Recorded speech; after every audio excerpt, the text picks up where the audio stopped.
Ce match contre le FC Metz, cette victoire 3-1 aurait dû être un match comme les autres. Voilà, une victoire de Ligue 1 classique, mais non, car aujourd'hui c'était l'anniversaire d'un certain joueur au club. Bonjour à toutes et à tous et bienvenue dans cette nouvelle vidéo. Aujourd'hui c'est un petit react au match PSG Metz, à la victoire 3-1, au doublé de Kylian Mbappé, les premiers pas d'Ethan, son petit frère. C'était un jour magnifique, un soir réussi, un match gagné, c'était parfait.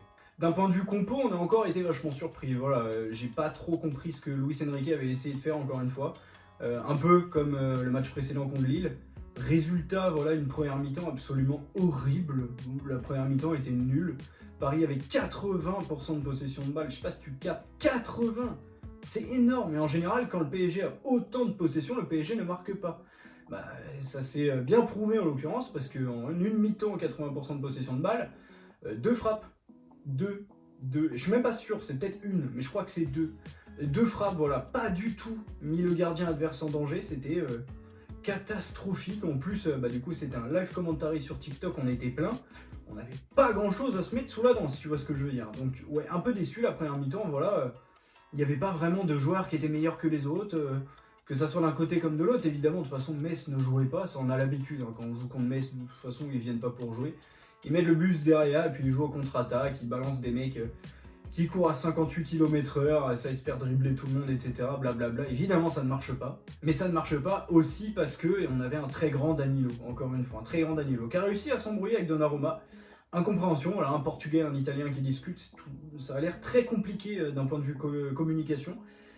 Mais plus de peur que de mal parce que sortie de but, voilà, Danilo avait bien joué le coup. Tout ça pour 4 minutes après, un truc comme ça, sauver le cul vraiment de Donnarumma avec un sauvetage miraculeux. C'était magnifique. Danilo, énorme encore. Danilo, voilà, match après match, il prouve au club, aux supporters, il prouve à tout le monde, aux médias, même à ceux qui détestent le Paris Saint-Germain, que c'est un homme exceptionnel, un joueur de très grand calibre, un homme des très grands rendez-vous. Je sais pas trop comment le dire parce que je le dis vraiment très souvent, mais pour moi Danilo c'est probablement le meilleur défenseur de Ligue 1. Pour moi déjà c'est le meilleur défenseur du PSG. Depuis effectivement que Lucas Hernandez est arrivé, on peut discuter un petit peu, mais Danilo voilà, c'est quelqu'un qui déçoit jamais. Danilo est toujours là pour sauver le cul du Paris Saint-Germain quand il en a besoin. C'est-à-dire que c'est le mec, on le fout toujours au placard, mais quand il y a besoin de lui parce qu'il y a des blessés, il vient et il fait quand même des meilleurs matchs que les stars, les petites starlettes du Paris Saint-Germain parce qu'on adore en acheter. On a vu un Kylian Mbappé qui a beaucoup joué au football, qui est venu chercher beaucoup de ballons. Ce soir, je pense que c'était le meilleur match de Kylian Mbappé cette saison. J'ai adoré l'intention, mais le problème c'est que son anniversaire, c'est pas tous les jours, tu vois. C'est-à-dire qu'à chaque match, il faudrait qu'il joue comme ça, même si c'est pas son anniversaire. On l'a carrément vu sourire sur le terrain. Ça faisait un moment qu'on n'avait pas vu Kylian Mbappé sourire. Très belle image, franchement, ça faisait tellement plaisir de le voir heureux. Bien récompensé, voilà, avec un doublé, mais un doublé et pas des moindres. Le premier but, une frappe exceptionnelle, entrée de surface, côté gauche, légèrement excentré. Il vient nettoyer la lucarne du gardien messin, ou Kidja, je crois qu'il s'appelle. Exceptionnel, voilà, une barre rentrante, va la chercher, bon courage. Tu mets Neuer ou Courtois dans les buts, c'est pareil. Un but franchement magnifique, voilà, superbe. Et puis le deuxième, un renard, un œil exceptionnel, une anticipation magnifique. Tu vois, quand le Messin arme sa passe en retrait vers le gardien, tu vois Mbappé qui commence sa course. Voilà, il avait déjà tout lu. Et puis la suite, vous la connaissez, Mbappé avait bien anticipé, il accélère. Évidemment, il va plus vite que le ballon, ainsi que Kylian Mbappé, c'est flash. Il intercepte le ballon. Petit piqué, on va dire, voilà, un petit coup de pied très délicat pour passer au-dessus du gardien. Et puis il n'a plus qu'à pousser le ballon dans le but vide. C'est un doublé pour Kylian qui fête ses 25 ans. En égalant le record d'Edinson Cavani, c'est-à-dire le plus de buts marqués au Parc des Princes, Mbappé égalise ce record pour son anniversaire, c'est incroyable. Mais Luis Enrique lui avait réservé vraiment un très très beau cadeau, car Ethan Mbappé, pas encore 17 ans, a fait ses débuts avec le Paris Saint-Germain. Et ça, c'est incroyable, c'est magnifique. Tu te dis que sur le terrain, il y avait Ethan Mbappé, 16 ans, qui a été applaudi, acclamé par les supporters, c'était super bavard. Il avait un sourire comme ça, il n'a pas loupé une passe. Et il s'est rendu très disponible pendant les 5 minutes où il a joué, il a été très intéressant, j'ai bien aimé. C'est-à-dire que tu avais deux gamins, tu faisais quoi toi à 16 ans? Voilà, tu faisais quoi à 16 ans? Il y a des mecs à 16 ans, ils pissent encore au lit. Pendant ce temps-là, Ethan Mbappé, lui, il joue en Ligue 1, tu vois. T'as Zaïre Emery à côté, voilà, un gamin pareil, mais qui tient le club, qui tient l'équipe à chaque match, voilà, qui a encore fait un bon match. Pas un match exceptionnel, voilà, c'est pas celui qu'on a le plus vu, Mais voilà, un match très correct, un match très solide. Il a su être bon quand il fallait, il a su être présent là où il fallait. C'était un très bon match, voilà, de Zaïre Emery.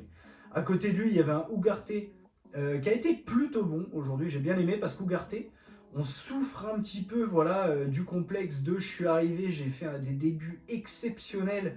Et puis maintenant, voilà, c'est un peu plus linéaire avec des matchs moyens. Là, c'était un très bon match d'Ugarte, faut le dire. Mais à côté, on a eu Vitinha. Et Vitinha, voilà, un match, un chef d'orchestre, des roulettes, des sombreros.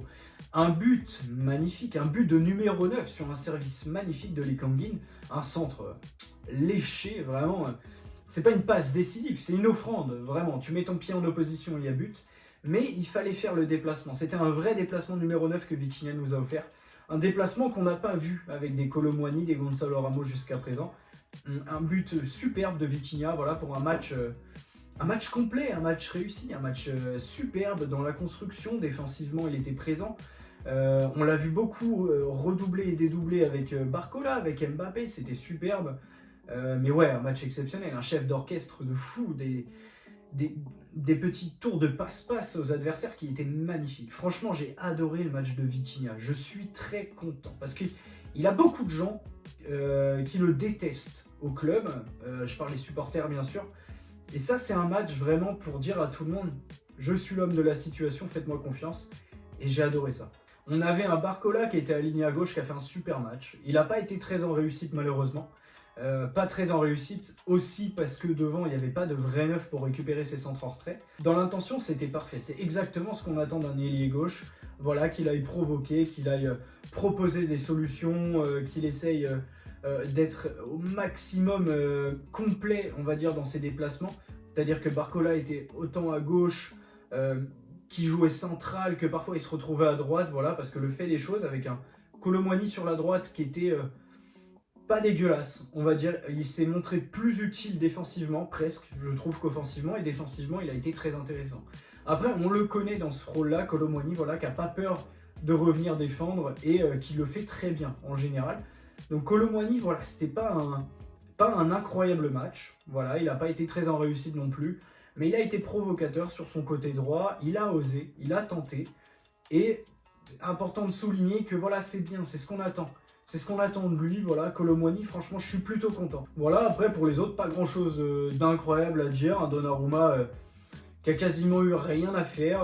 Il prend un but, voilà, une tête sur corner. Je sais plus comment il s'appelle, le mec de Metz qui marque, là, Ujda, je sais plus comment il s'appelle. Mais je comprends pas pourquoi on met Marco Asensio au marquage sur lui. Parce qu'apparemment, ça a l'air d'être un très bon joueur de la tête. Voilà, donc Marco Asensio qui est rentré... Pas un mauvais match, pas un bon match, peut-être pas de match tout court.